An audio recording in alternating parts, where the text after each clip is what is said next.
Mira, te voy a contar algo que no le he dicho ni a la policía, ni a mi psicóloga, ni a mi propia madre. Porque si lo cuento, me encierran en un manicomio o en una celda de máxima seguridad. No busco redención. Solo quiero soltar esto antes de que el frío que siento en los huesos me termine de congelar el alma. Todo empezó con un pasatiempo que se me fue de las manos. Algunos coleccionan sellos, otros monedas. Yo coleccionaba secretos sepultados.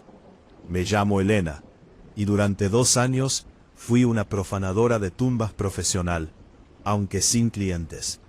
Lo hacía por la adrenalina, por el peso de la historia que se siente al abrir un ataúd que nadie ha tocado en décadas. Vivía en un pueblo pequeño, de esos donde el cementerio es más grande que la plaza principal, y donde la gente prefiere olvidar a sus muertos antes que visitarlos. Esa noche, la humedad se me pegaba a la piel como una sábana mojada. El aire olía a tierra vieja y a flores podridas. Había elegido una tumba en el sector más antiguo, uno que los trabajadores del cementerio ni siquiera se molestaban en limpiar. Era la tumba de una mujer que murió en 1920, sin nombre, solo una fecha y una frase: que el agua limpie su pecado. Empecé a cavar. El sonido de la pala golpeando la tierra seca era lo único que rompía el silencio sepulcral. Mis manos ya estaban llenas de callos, mis uñas permanentemente negras de mugre. Me gustaba el esfuerzo físico, sentir cómo mis músculos se tensaban con cada palada. Pero esa noche algo se sentía denso, como si el aire tuviera más peso de lo normal. Solo un poco más, me dije a mí misma en voz baja. El sonido de mi propia voz me dio un escalofrío. Cuando la pala finalmente chocó con madera, el sonido no fue el seco clac de siempre. Fue un sonido sordo, húmedo, como si estuviera golpeando carne blanda. Me detuve en seco. Mi corazón empezó a martillear contra mis costillas. Limpié el sudor de mi frente con el antebrazo y seguí quitando tierra con las manos, desesperada. Al destapar lo suficiente, vi que el ataúd no era de madera fina. Era una caja de zinc, oxidada, sellada con pernos que parecían haber sido puestos con prisa, con miedo. Al abrirla, el olor me golpeó como un puñetazo. No era el olor a polvo y huesos que yo esperaba. Era un olor a estanque estancado, a algas podridas y a algo vivo. Dentro no había un esqueleto, había una mujer. Su piel era blanca como el mármol, pero con un tinte azulado, como si acabara de salir de un río congelado. Tenía el cabello larguísimo, negro y empapado, pegado a su rostro como hilos de petróleo. Pero lo más inquietante era su vestido, un traje de novia antiguo, amarillento por el tiempo, pero que goteaba agua, agua fresca. En medio de un cementerio seco, esa mujer estaba empapada.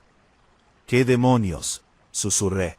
Me incliné para ver si tenía alguna joya. Siempre buscaba algo de valor para justificar mi locura.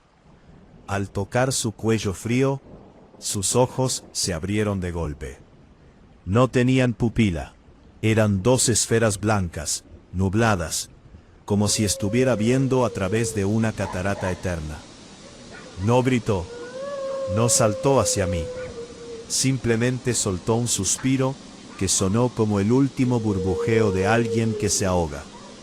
Un chorro de agua lodosa salió de su boca, manchando mis botas. Me eché hacia atrás, cayendo de nalgas en la tierra removida. El pánico me cerró la garganta. Intenté salir del foso, pero la tierra parecía haberse vuelto resbaladiza, como barro fresco. Miré hacia arriba y el cielo se había vuelto negro, una negrura absoluta que se tragaba la luz de mi linterna. Y entonces empezó el llanto. Pero no era el llanto que te imaginas en las películas. No era un grito agudo. Era un lamento profundo, vibrante, que sentías en los dientes. Un sonido que parecía venir de todas partes y de ninguna. Era la voz de una madre que ha perdido lo más valioso, y que en su dolor ha decidido que el mundo entero debe sufrir con ella. Mis hijos. La voz no salió de su boca, salió del aire mismo. ¿Dónde están mis hijos? Intenté gatear fuera de la tumba, pero una mano fría y húmeda me agarró del tobillo. La fuerza era inhumana. Me arrastró de vuelta hacia el ataúd de zinc. Sentí cómo mis uñas se enterraban en la tierra, tratando de buscar un agarre que no existía. El dolor en mi tobillo era insoportable. Sentía que los huesos se iban a triturar bajo sus dedos de hielo.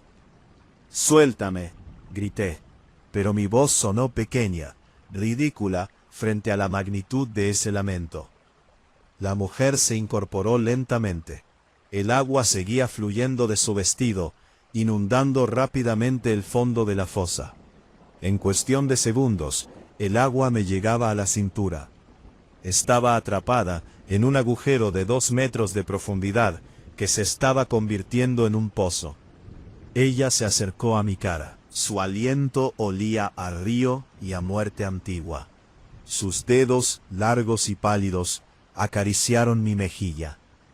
Me estremecí de puro asco y terror. «Tú tienes calor», susurró ella, su rostro a milímetros del mío. «Tú tienes vida. Mis hijos tienen frío. Están en el fondo, donde no llega el sol. Necesitan una madre que no esté muerta». Entendí el giro en ese momento. Ella no buscaba a sus hijos para recuperarlos. Los buscaba para reemplazarse a sí misma. La leyenda de la Llorona siempre dice que busca a sus hijos, pero nadie cuenta qué pasa cuando encuentra a alguien que puede ocupar su lugar en el castigo eterno. «Yo no soy tú», logré articular, mientras el agua ya me llegaba al pecho. «Aún no», respondió ella con una sonrisa macabra que le desgarró las comisuras de los labios, dejando ver una dentadura negra y afilada. De repente, la mujer se hundió en el agua del ataúd, desapareciendo como si en zinc fuera un portal a un océano infinito. Me jaló hacia abajo. Metí la cabeza bajo el agua lodosa. Mis ojos ardían. Mis pulmones gritaban por aire. Vi sombras bajo el agua, figuras pequeñas, manos de niños que se extendían hacia mí, no para abrazarme, sino para empujarme más profundo.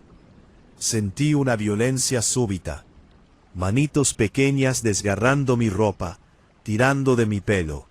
Era una lucha desesperada en un espacio que no debería existir debajo de un cementerio. Una de esas manos se metió en mi boca, bloqueando mi respiración. Sentí en sabor a lodo y a dedos descompuestos. En un arranque de puro instinto de supervivencia, logré sacar un pequeño cuchillo que siempre llevaba en el cinturón para limpiar mis hallazgos. No se lo clavé a ella, se lo clavé a la mano que me sujetaba el tobillo. Sentí cómo la hoja atravesaba carne que se sentía como cuero mojado. Hubo un chillido inhumano, un sonido que rompió el cristal de la realidad. El agua desapareció en un parpadeo. Me encontré sola en el fondo de la fosa seca. Mi linterna, tirada a un lado, iluminaba el ataúd de zinc. Estaba vacío. Solo había un rastro de humedad y un pedazo de tela blanca y podrida enganchado en un clavo. Salí de allí como pude, sin mirar atrás, dejando mis herramientas y mi dignidad en ese agujero. Corrí hasta mi coche, mis pulmones todavía sintiendo el ardor del agua inexistente. Llegué a mi casa, cerré todas las puertas con llave y me metí en la ducha, tratando de quitarme el olor a tumba y el frío de los huesos. Pero aquí viene lo que nadie te dice de los encuentros con lo que no pertenece a este mundo. Pasaron los días. Dejé de profanar tumbas, por supuesto. Me mudé a la ciudad, lejos de cualquier cementerio o río. Pero el castigo no terminó esa noche. Cada vez que me miro al espejo, mi piel se ve un poco más pálida. Mis ojos están perdiendo el color, volviéndose lechosos. Y lo peor no es eso.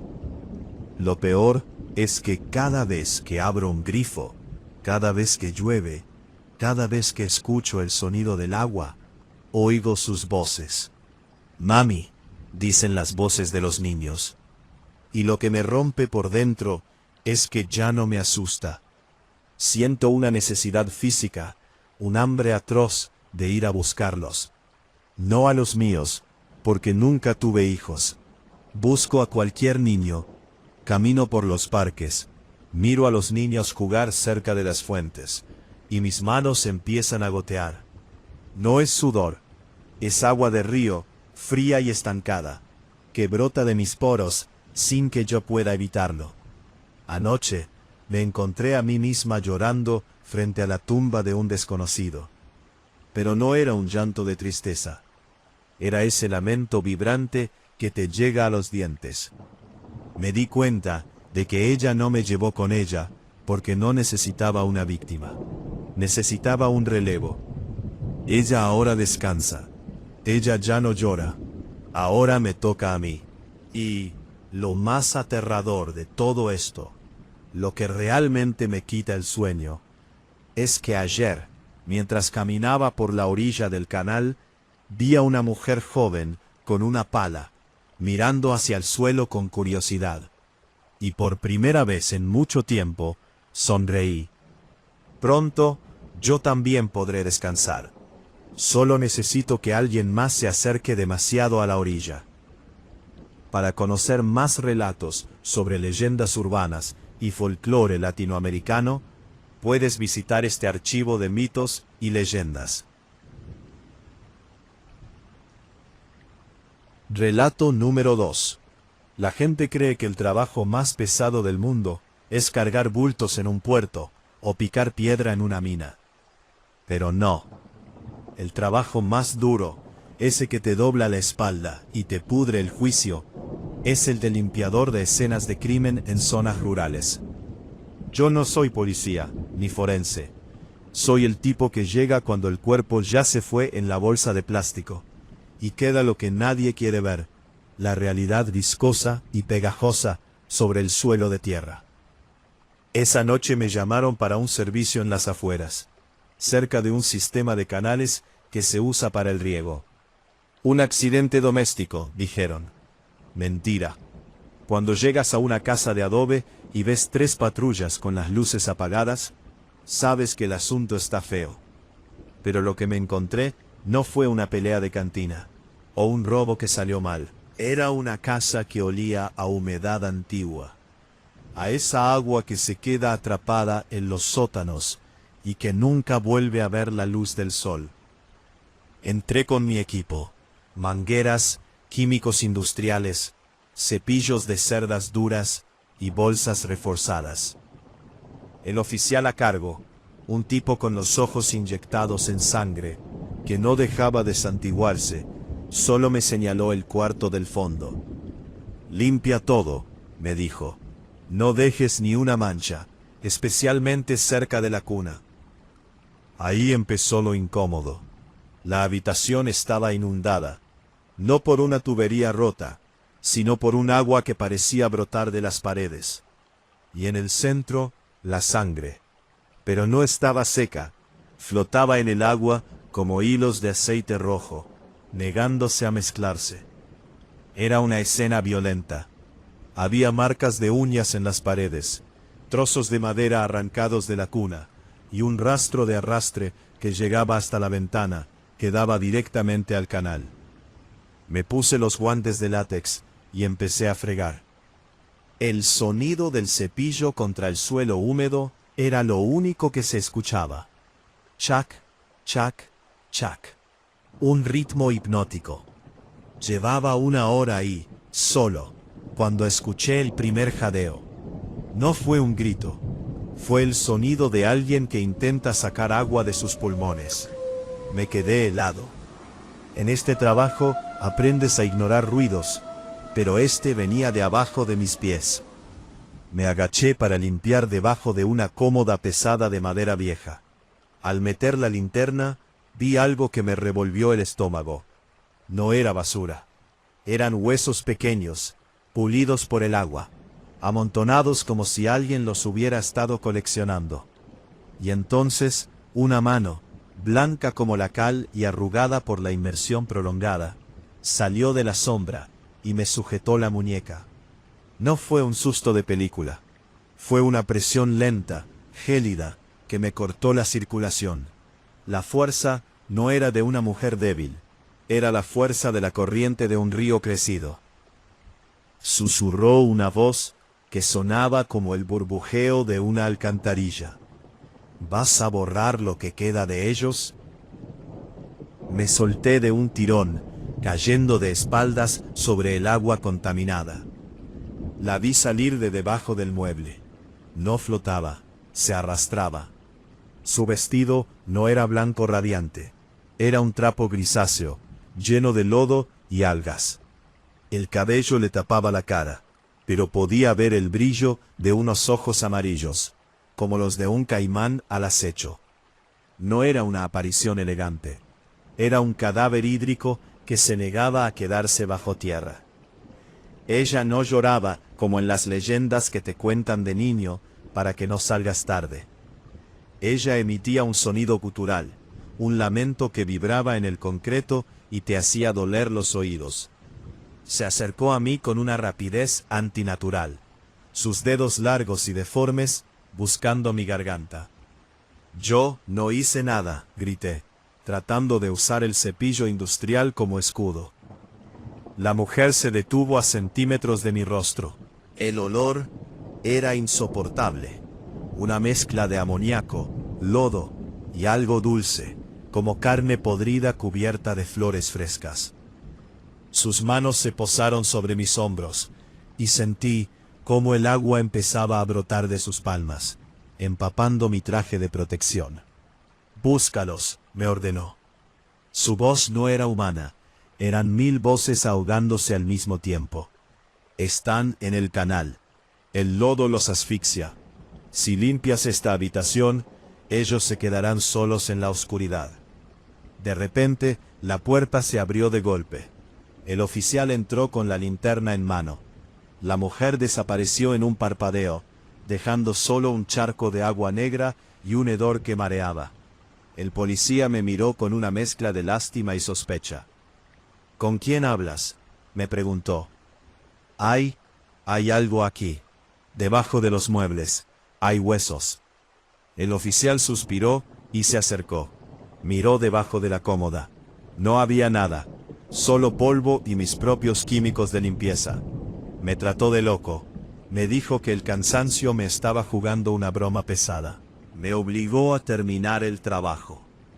Tuve que restregar cada rincón, borrar cada mancha de esa sangre que se sentía viva. Cada vez que pasaba el trapo, sentía que estaba cometiendo un crimen, que estaba ayudando a ocultar algo terrible. Terminé a las 4 de la mañana. Salí de la casa con los músculos entumecidos y el alma por el suelo. Caminé hacia mi camioneta, que estaba estacionada cerca del borde del canal. Me detuve un momento a fumar un cigarrillo, tratando de calmar el temblor de mis manos. Fue entonces cuando vi el movimiento en el agua. No era ella, era algo peor. Vi al oficial de policía, el mismo que me había mandado a limpiar, parado en la orilla. Tenía una bolsa de consorcio pesada, amarrada con cinta aislante. Lo vi lanzarla al agua con una frialdad que me congeló la sangre. Él me vio. Se quedó quieto, con la mirada vacía, y luego simplemente se subió a su patrulla, y se fue. Me acerqué a la orilla, movido por una curiosidad suicida. El agua del canal estaba turbia, pero la luna iluminaba lo suficiente. La bolsa no se hundió de inmediato. Se quedó flotando un segundo, y vi como algo desde adentro empujaba el plástico. unos dedos pequeños, diminutos. Y entonces la escuché a ella de nuevo. Pero no estaba detrás de mí, estaba dentro de mi cabeza. Gracias, me dijo. Ahora ya sé quién fue esta vez. El giro no fue que ella me matara. El giro fue que me usó. Ella no puede salir de los canales, no puede entrar en las comisarías, ni en las casas de los vivos, a menos que alguien le abra la puerta, limpiando el rastro. Al dejar esa habitación impecable, al borrar la energía del crimen, le permití a ella enfocarse en el verdadero culpable. Escuché un grito a lo lejos, un grito que fue cortado en seco por el sonido de un choque, y luego el agua salpicando con fuerza. El coche patrulla se había ido directo al canal. Me subí a mi camioneta y arranqué. Mientras manejaba, miré por el retrovisor. En el asiento de atrás, el tapizado empezó a humedecerse. Un pequeño charco de agua, con olor a río, empezó a formarse. Ella no se había ido, se había mudado conmigo. Ahora, cada vez que hay un accidente cerca del agua, recibo la llamada primero que nadie. No es que tenga suerte con los contratos. Es que ella me dice dónde va a ser el siguiente. Soy el limpiador de La Llorona.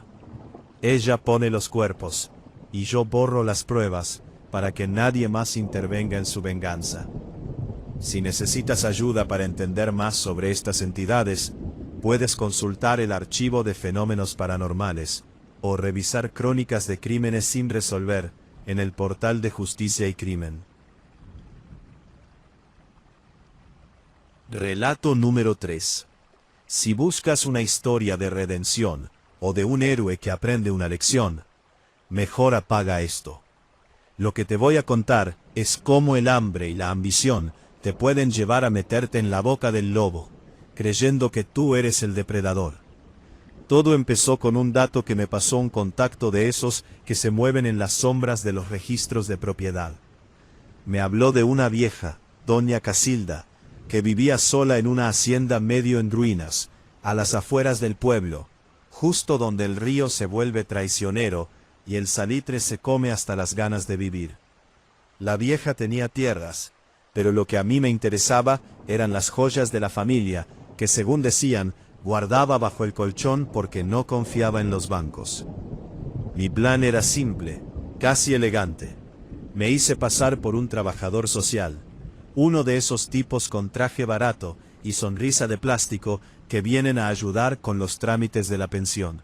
Mi objetivo era ganarme su confianza, entrar a esa casa, ubicar el botín y desaparecer en la noche. Un trabajo de guante blanco, o eso pensaba yo. El primer día que llegué, el aire se sentía pesado, como si el oxígeno se hubiera rendido. La casa era un cascarón de adobe y madera podrida, que crujía con cada ráfaga de viento. Doña Casilda me recibió en el porche. Era una mujer pequeña, encorvada, con una piel que parecía papel pergamino mojado, y unos ojos opacos que no parpadeaban. «Pase, joven», me dijo con una voz que sonaba como arena arrastrada por el viento. Hacía mucho que no venía nadie. El río está muy ruidoso hoy, ¿no le parece? Yo no escuchaba nada más que el zumbido de los mosquitos, pero asentí. Entré y el olor me dio una bofetada. No era suciedad común, era un olor a humedad estancada, a ropa que lleva décadas sin ver el sol. La vieja me ofreció un té que sabía a tierra, y yo, manteniendo mi papel, empecé a soltarle el discurso de los beneficios estatales. Mientras hablaba, mis ojos escaneaban la sala. Vi fotos viejas, todas de niños que no sonreían, y un cuadro enorme de una mujer vestida de negro junto a un pozo. Lo incómodo empezó al segundo día. Estábamos en la cocina, un lugar oscuro, donde las sombras parecían tener vida propia. Doña Casilda estaba cortando carne con un cuchillo mellado, con una torpeza que me ponía los pelos de punta. De repente, Se detuvo y clavó la vista en la ventana que daba al patio trasero, donde el terreno bajaba bruscamente hacia el canal de riego. Ella ya empezó, susurró la vieja. ¿Quién, doña Casilda?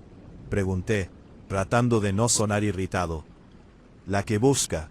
Siempre busca cuando hay carne fresca en la casa. Usted tiene un aroma muy fuerte, joven. Sangre joven, llena de planes. Sentí un escalofrío que me recorrió la columna. Decidí que esa noche sería la última. No iba a esperar más. Esperé a que la vieja se fuera a dormir. Me quedé en mi coche un par de horas, y cuando la luna estaba en lo más alto, regresé a la casa a pie, con una linterna pequeña y una palanca. Forzar la cerradura fue ridículamente fácil. El silencio dentro de la casa era absoluto, excepto por un goteo constante que no sabía de dónde venía. Me dirigí directamente a la habitación de la anciana. La puerta estaba entreabierta.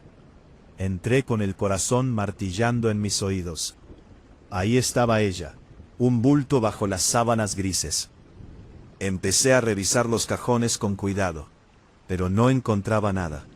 Ni joyas, ni dinero, solo dientes. Cientos de dientes humanos guardados en frascos de vidrio. No están ahí, hijo. La voz de la vieja salió de la oscuridad del rincón, no de la cama. Salté del susto y enfoqué la linterna. Doña Casilda estaba sentada en una silla de mimbre, meciéndose lentamente. En su regazo tenía un cuenco con agua negra. Me querías engañar, ¿verdad? Dijo con una calma que me dio más miedo que si hubiera gritado. Viniste a quitarle a una pobre anciana lo poco que le queda. Pero te equivocas. Yo no soy la que guarda el tesoro. Yo solo soy la guardiana de la puerta. En ese momento, el bulto en la cama empezó a moverse. Pero no se levantó como una persona normal. Se desenrolló. Una figura alta, esquelética, cubierta con un velo empapado, que goteaba un líquido espeso sobre el suelo. No era una aparición etérea. Era una masa de carne pálida y fría que emitía un lamento vibrante. Un sonido que no salía de su boca, sino que parecía brotar de sus poros. Intenté correr hacia la puerta, pero el suelo se había vuelto una ciénaga de lodo y agua estancada. La figura se interpuso en mi camino. Pude verle la cara. No tenía ojos, solo dos cuencas profundas, llenas de larvas de agua, y una boca que se abría más allá de lo humanamente posible. Era la Llorona, pero no la de los cuentos de advertencia. Era una fuerza de la naturaleza, violenta y hambrienta. Ella no busca a sus hijos, dijo la vieja, levantándose con una agilidad que no tenía antes. Ella busca a los que engañan, a los que se aprovechan de la debilidad. Ella es mi hermana, y yo la alimento con gente como tú. La entidad se lanzó sobre mí. No hubo elegancia. Fue una lucha brutal. Sentí sus dedos gélidos enterrarse en mis hombros, desgarrando la tela de mi chaqueta y llegando a la carne. El frío era tan intenso que quemaba. Intenté golpearla con la palanca, pero el metal atravesaba su cuerpo como si fuera humo denso, solo para quedar atrapado en una masa viscosa que me succionaba el brazo. Me arrastró por el pasillo, hacia el patio trasero. Yo gritaba, pedía clemencia, pero doña Casilda solo me miraba desde el porche, sosteniendo una vela que no se apagaba con el viento. El lamento de la criatura se volvió un rugido ensordecedor cuando llegamos al borde del canal. «Por favor», supliqué, con la boca llena de agua lodosa. La criatura me sujetó por el cuello y me sumergió en el canal. No era profundo, pero su fuerza me mantenía pegado al fondo. Vi sombras bajo el agua, las caras de otros trabajadores sociales, de otros estafadores que habían pasado por esa casa. Todos tenían la boca abierta en un grito eterno bajo el lodo. Pero aquí es donde la historia da el giro que no te esperas. Cuando estaba a punto de perder el conocimiento, cuando el agua ya llenaba mis pulmones, la presión desapareció. Salí a la superficie, jadeando, escupiendo lodo y sangre. Miré hacia arriba y vi a la criatura retroceder, encogiéndose, volviéndose pequeña. Doña Casilda empezó a gritar, pero no de rabia, sino de dolor puro. La vieja se estaba transformando. Su piel se volvía translúcida. Sus huesos se alargaban de forma grotesca. La entidad del velo no era su hermana, era su reflejo. La maldición de la Llorona no es una sola mujer errante.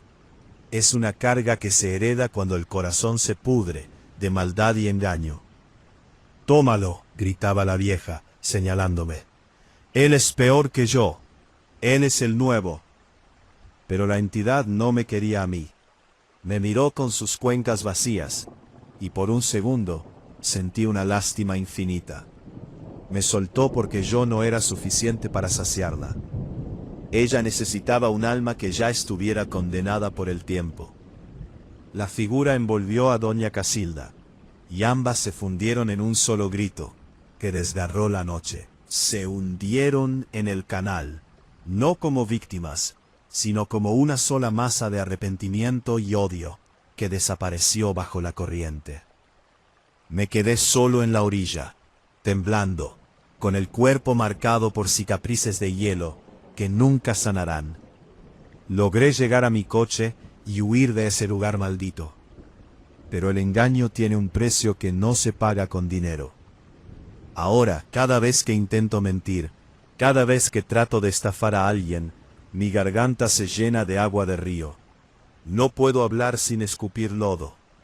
Y lo peor es que, en las noches de lluvia, veo a doña Casilda, en el asiento de atrás de mi coche, sosteniendo uno de esos frascos de dientes, esperando a que yo cometa un error lo suficientemente grande, como para que ella pueda arrastrarme de vuelta al canal. El trabajo más duro no fue intentar robar a una vieja. El trabajo más duro es vivir sabiendo que soy el siguiente en la fila para heredar ese velo empapado. Para investigar más sobre este tipo de fenómenos regionales y cómo se manifiestan en diferentes culturas, te recomiendo el portal de mitos latinoamericanos o las crónicas de antropología del terror.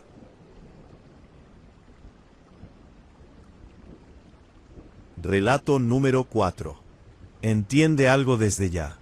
Dar clases en una zona rural olvidada por la mano de Dios no es una misión de vocación, es una sentencia. Me llamo Julián y acepté una plaza en un pueblo que ni siquiera aparece en el GPS. Un lugar donde el mapa se queda en blanco y los lugareños te miran como si fueras un fantasma que todavía no sabe que está muerto. El aire ahí arriba en la sierra es tan ralo que te marea. Y el silencio es una presencia física que te aprieta los tímpanos hasta que empiezas a oír cosas que no deberían estar ahí. Llegué con mis libros y mi título bajo el brazo, creyéndome el salvador de una comunidad que no quería ser salvada. La escuela era un galpón de lámina y madera que crujía con el viento, como si tuviera artritis. Pero lo peor no era el frío, sino el aroma a humedad rancia que emanaba del suelo. Un olor que se te metía en la ropa y no salía ni con cloro. Desde la primera semana, noté que mis alumnos no eran normales. No jugaban, no gritaban. Se sentaban en sus bancos de madera, tiesos, con los ojos clavados en el pizarrón. Pero no me miraban a mí. Miraban algo que parecía estar justo detrás de mi hombro izquierdo. Cuando me giraba, no había nada más que la pared descascarada y el mapa de la República manchado de moho. «Profe», me dijo un día Mateo, un niño de 10 años con las manos perpetuamente sucias de tierra negra. «No se acerca al arroyo después de las 6. El agua está llamando y ella no tiene paciencia con los que saben leer. Me reí, error de principiante. En estos pueblos, cuando un niño te advierte algo, te lo dice con la sabiduría de 1000 abuelos. Mateo no parpadeó, solo siguió dibujando en su cuaderno. Al acercarme, vi que no eran números ni letras. Eran trazos violentos, rayones negros que formaban la figura de una mujer sin rostro, con manos que terminaban en garfios de hueso, arrastrando a alguien por el cuello hacia un charco de agua oscura. La tensión en el pueblo era palpable. La gente cerraba sus puertas con cadenas a las 5 de la tarde. Yo vivía en una pequeña habitación anexa a la escuela, separada del arroyo por apenas unos metros de maleza alta y espinosa. Esa noche, la tercera de mi estancia, el sonido empezó. No era un llanto de mujer herida. Olvida las películas. Era un jadeo rítmico, como si alguien estuviera tratando de arrancar un motor oxidado con la garganta seca. Miss. Me levanté de la cama, sudando frío, a pesar de los 10 grados bajo cero. Agarré una linterna vieja y salí al patio. La neblina era tan espesa que la luz de la linterna rebotaba contra ella como si fuera una pared sólida. Caminé hacia el arroyo, impulsado por una curiosidad que hoy sé que era una trampa biológica. El sonido se intensificó. Ya no era un jadeo, era un borboteo, como si alguien estuviera hablando con la boca llena de agua y lodo. ¿Hay alguien ahí? Mi voz sonó ridícula, pequeña, como un juguete roto. Al llegar a la orilla, vi una figura encorvada. No flotaba. Estaba de rodillas, hundiendo la cabeza en el agua estancada y sacándola para soltar ese lamento que te desarmaba los nervios. Llevaba un vestido que alguna vez fue blanco, pero ahora era una costra de fango, algas y sangre seca. Lo más violento fue ver cómo se golpeaba el pecho con una piedra afilada, abriéndose heridas de las que no salía sangre roja, sino un líquido transparente y fétido. Ella se giró.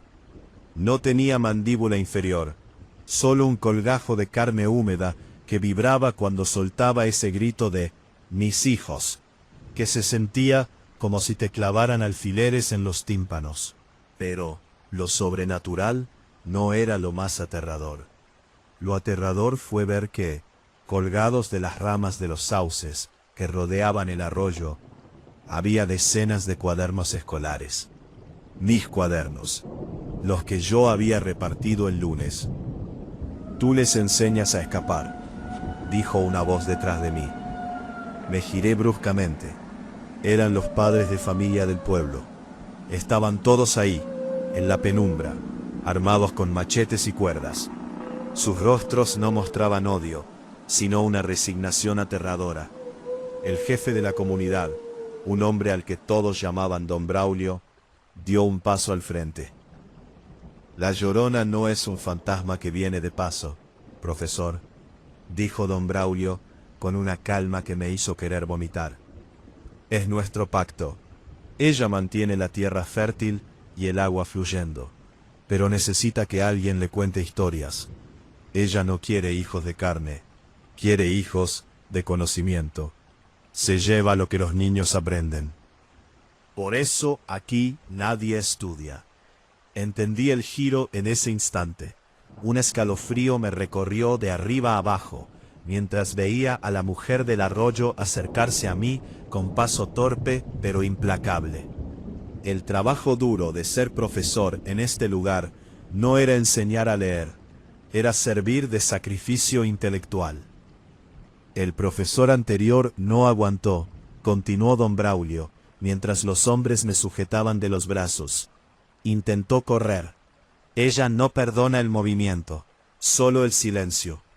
Usted se va a quedar aquí, en la escuela, pero no va a enseñarles a ellos. Le va a leer a ella, cada noche, hasta que su cerebro se seque y no recuerde ni su propio nombre». Me arrastraron de vuelta a la escuela, pero no a mi habitación. Me metieron en un sótano que yo no sabía que existía, debajo del salón de clases. Es un espacio de 1 metro de alto, lleno de libros mojados, y huesos de dedos humanos, que alguna vez sostuvieron lápices. A través de las rendijas del suelo de madera, puedo ver los pies de mis alumnos durante el día. Y durante la noche, ella viene. Ella mete su mano deforme y húmeda por los agujeros de la madera. No me ataca físicamente, al menos no siempre. Me obliga a leerle en voz alta. Si me detengo, mete un dedo por mi oreja y me revuelve el interior hasta que el dolor me hace recuperar la voz. He pasado meses aquí abajo. Siento cómo mi memoria se escapa por mis ojos, convirtiéndose en ese líquido transparente que ella bebe con avidez. Ya no recuerdo el nombre de mi madre. No recuerdo cómo llegué aquí.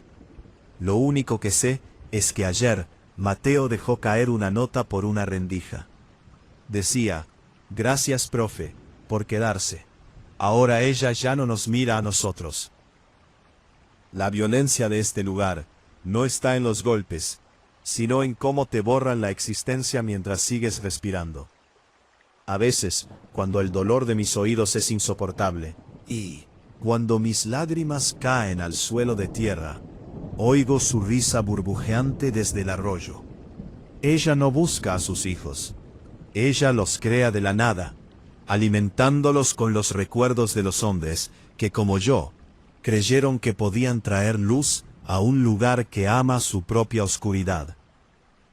Si quieres saber más sobre la psicología del aislamiento en comunidades rurales, puedes consultar este estudio en el portal de Antropología Social. Para reportar desapariciones en zonas de riesgo, utiliza el sitio oficial de búsqueda de personas. Relato número 5. Me llamo Clara, y lo que te voy a contar no es sucedió es una confesión. Me mudé allí fue un golpe cordillera, donde los me mudé allí Clara, y lo que te me mudé allí para Leo. Desde el primer con mi hijo de 6 años, Leo. Me mudé allí, me mordía los talones. Está el accio que surgió que te silencio cambiar jaula verde. Que desde el primer rústica, de esas, desde el primer encierro. El silencio que es la carretera más cercana. Buscando un refugio, Irán Marco me dio una bienvenida helada. Ruidos de animales. Leo, que siempre ha sido un silencio siendo un zumbaba. Leo, que siempre ha sido era el silencio. Un silencio de una. Se quedaba hoy y en el marco, dura. Con un dibujo, la señora del río, la señora del río estado en la cama, y yo, tratando de lo mojado, no hay nadie, le decía yo, tratando de lo mojado, mientras apretaba el pelo mojado, Leo está de cocina. Tiene pelo mojado, Leo está, tiene pelo mojado, tiene advate, sucedió en y manos de papel. Fue un golpe, fue un golpito. Fue un golpe frío contra la casa. Fui con mi hijo de 6 años. Hijo de 6 años. Había chocado contra la casa. Lo que era. El dio el estómago. Fuera. El día. El bosque. Y en el marco. A vos la bienvenida helada. Mezclado con escamas de pedazo. Manos de papel. Estaba sentado en la cama.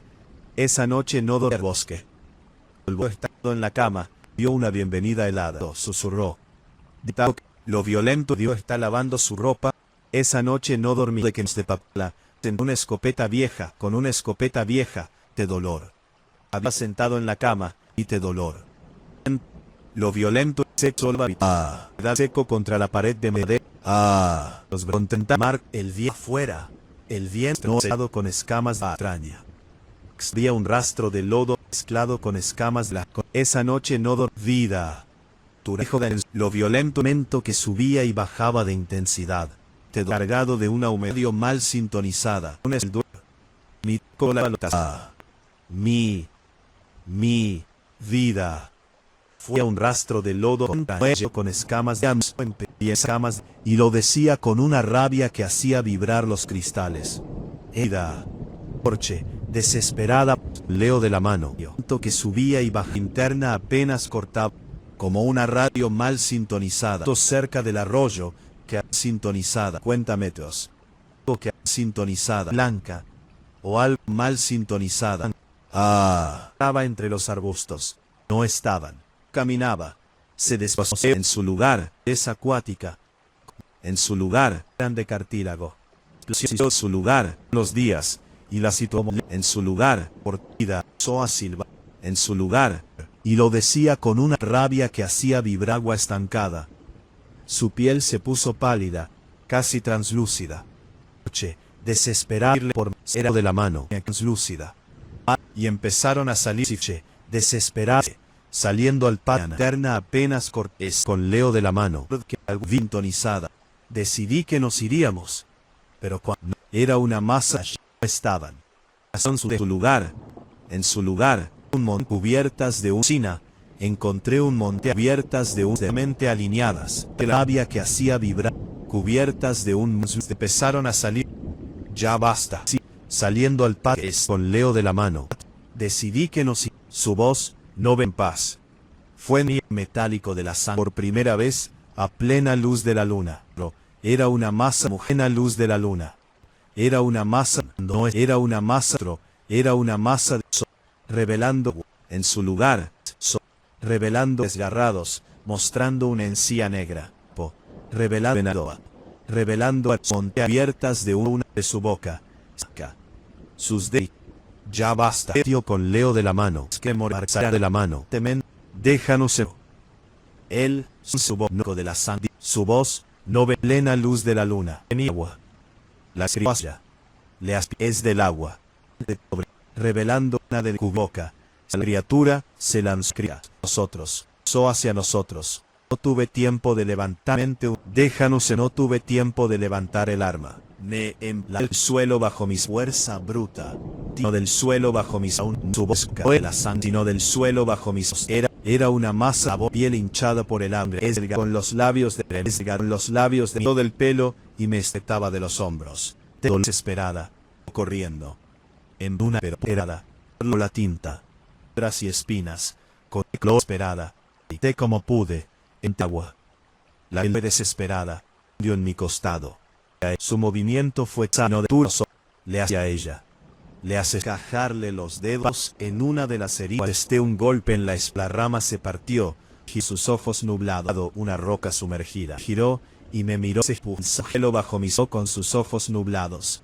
No había odio en ellos, había una yo, que me sujeté quedarás, sentenció. Le suelo, y me estampó contra el barro, eres Elsa.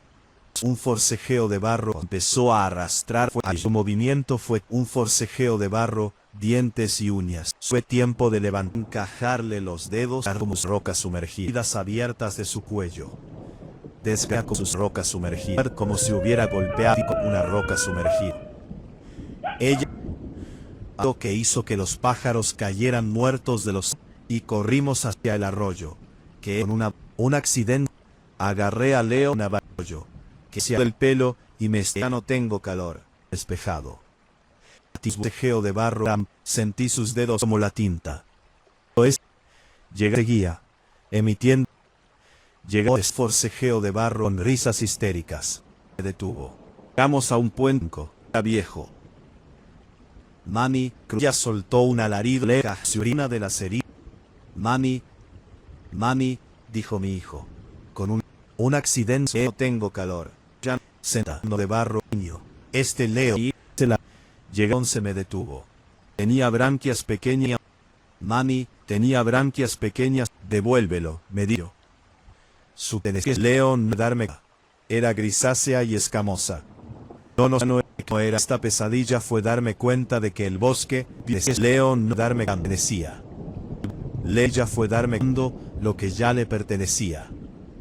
Leia fue darme a mí, hizo que los pájaros, mi verdadero hijo, no mal acabado en una tina. Probemos un accidente, no tengo calor. Leo, niño, Leo, calo de la puente de madera, Era un cambiante. Un regalo de la fuente de madera. En mi locura, se me detuvo.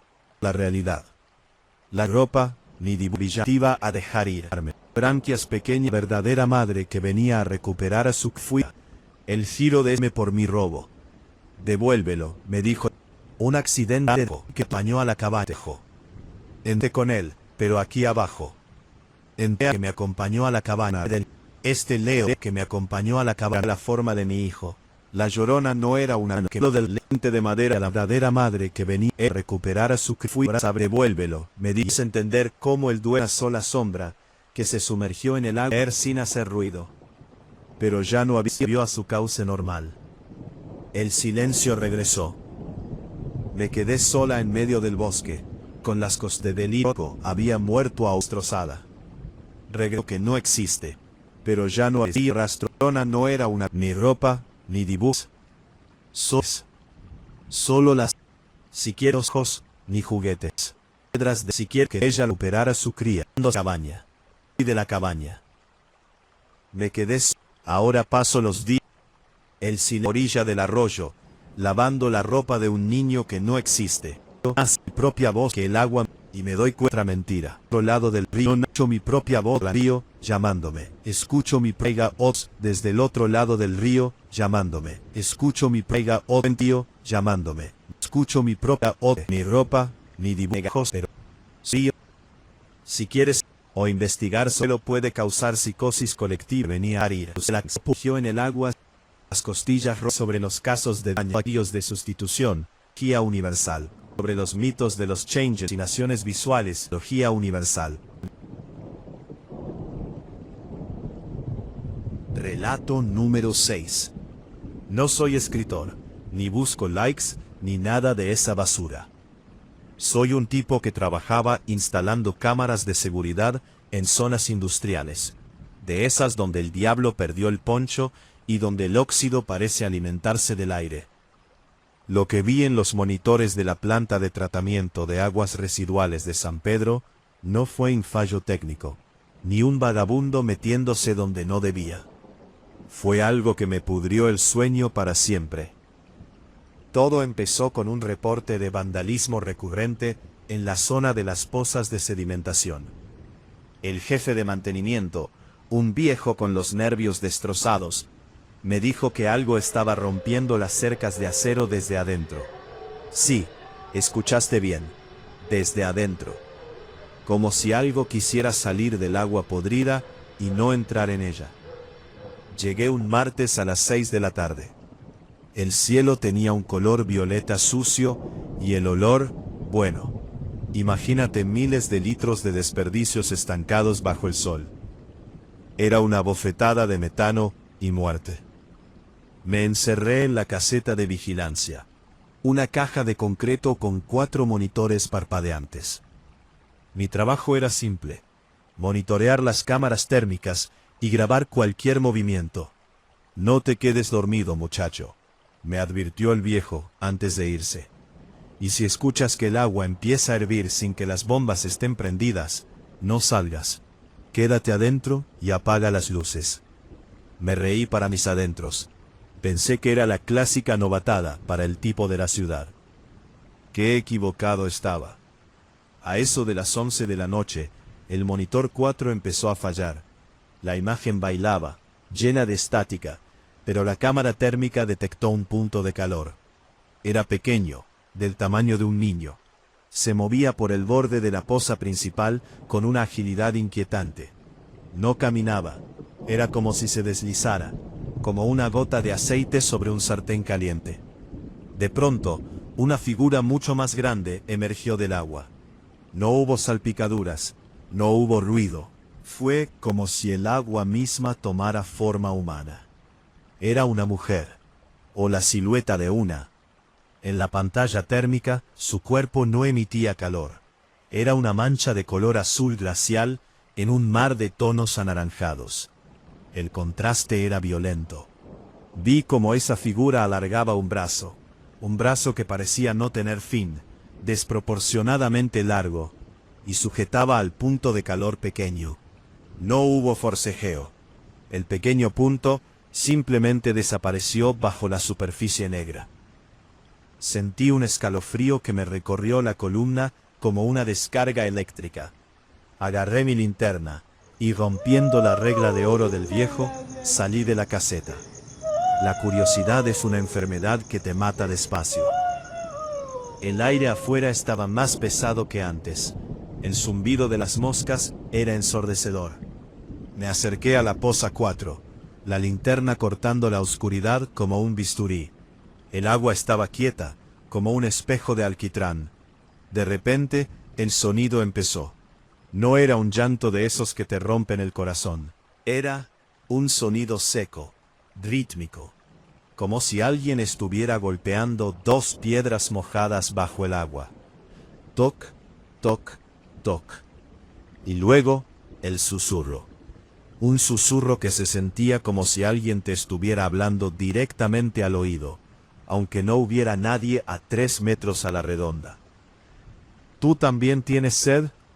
La voz era un burbujeo asfixiante, como si la persona tuviera los pulmones llenos de lodo.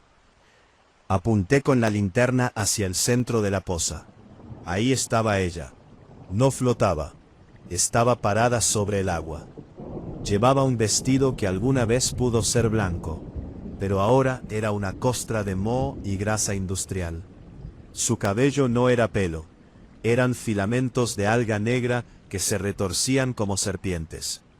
No tenía cara, solo una hendidura vertical donde debería estar la boca, y 2 agujeros oscuros que supuraban un líquido espeso. Lo más incómodo fue ver sus pies. No eran pies humanos, eran como raíces blancas, peladas, que se hundían en la superficie del agua, absorbiéndola. Ella no buscaba a sus hijos. Ella era una purificadora macabra. Se alimentaba de la inmundicia del mundo para poder seguir existiendo. Me quedé paralizado. La violencia de la escena ocurrió cuando ella se movió. No corrió, simplemente estuvo frente a mí en un parpadeo. Su mano, fría como el nitrógeno líquido, se cerró sobre mi cuello. La presión era brutal. Sentí cómo mis vértebras crujían y cómo el aire se quedaba atrapado en mi garganta. Intenté gritar, pero de mi boca solo salió un chorro de agua tibia y amarga. «Tú estás limpio», dijo la entidad, y sentí un dolor agudo en el pecho, como si me estuvieran abriendo con un abrelatas. «Necesito tu pureza para filtrar mi dolor». Me levantó del suelo con una sola mano. Vi mis propios pies pataleando en el aire. Con la otra mano, empezó a enterrarme los dedos en el pecho, buscando algo. No había sangre, solo una sensación de vacío insoportable. Era como si me estuviera succionando el alma, filtrándola a través de su propio cuerpo corrupto. En un arranque de instinto puro, logré alcanzar el radio que llevaba en el cinturón y lo encendí a todo volumen, cerca de su oído. La interferencia de la señal, ese ruido blanco estridente, pareció herirla. Soltó un chillido que no fue un grito, sino el sonido de una tubería estallando. Me soltó y caí pesadamente al suelo, golpeándome la cabeza contra el borde de concreto. Desperté al amanecer. El viejo de mantenimiento estaba ahí, mirándome con una mezcla de lástima y reproche. El sol ya quemaba, y el olor a metano seguía ahí, pero la poza estaba vacía. No había agua, solo un lodo seco y cuarteado, que formaba la silueta de una mujer gigante, abrazando a cientos de figuras pequeñas. «Te dije que no salieras», susurró el viejo. «Ella no es la llorona de los cuentos, muchacho. Ella es la que se lleva la mugre que nosotros dejamos. Y tú tenías mucha luz dentro». Renuncié ese mismo día. Me mudé a la montaña, lejos de cualquier sistema de drenaje o planta de tratamiento. Pero aquí viene el giro, lo que no me deja vivir en paz. He empezado a notar que cada vez que me ducho, el agua que sale del grifo sale negra durante los primeros segundos. No importa cuánto arreglen las tuberías. Y lo peor es que cuando me miro al espejo, después de bañarme, no veo mi reflejo. Veo una silueta azulada, glacial, que me mira con tristeza. Ella no me mató esa noche. Me usó como un filtro biológico. Ahora cada vez que paso cerca de alguien que tiene oscuridad en su corazón, un mentiroso, un ladrón, un asesino, siento una sed insaciable. Siento que mi cuerpo se calienta y necesito tocar a esa persona para limpiarla. Ayer toqué al vecino que maltrata a su perro. Solo le puse la mano en el hombro. El hombre cayó seco, como si le hubieran succionado toda la humedad del cuerpo en un segundo. Se quedó como una uva pasa, arrugado y gris. Y yo me sentí mejor que nunca. Mi piel brillaba. Entendí que yo soy su nueva extensión. La Llorona no está en los ríos ni en los canales.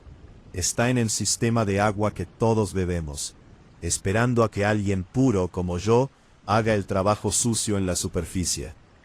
Soy el recolector de impurezas. Y créeme, este mundo está muy, muy sucio. Si quieres profundizar en cómo el folclore se adapta a la era industrial, te recomiendo echar un ojo a los archivos de leyendas urbanas modernas, o revisar los informes sobre misterios en plantas de tratamiento que nunca llegaron a la prensa.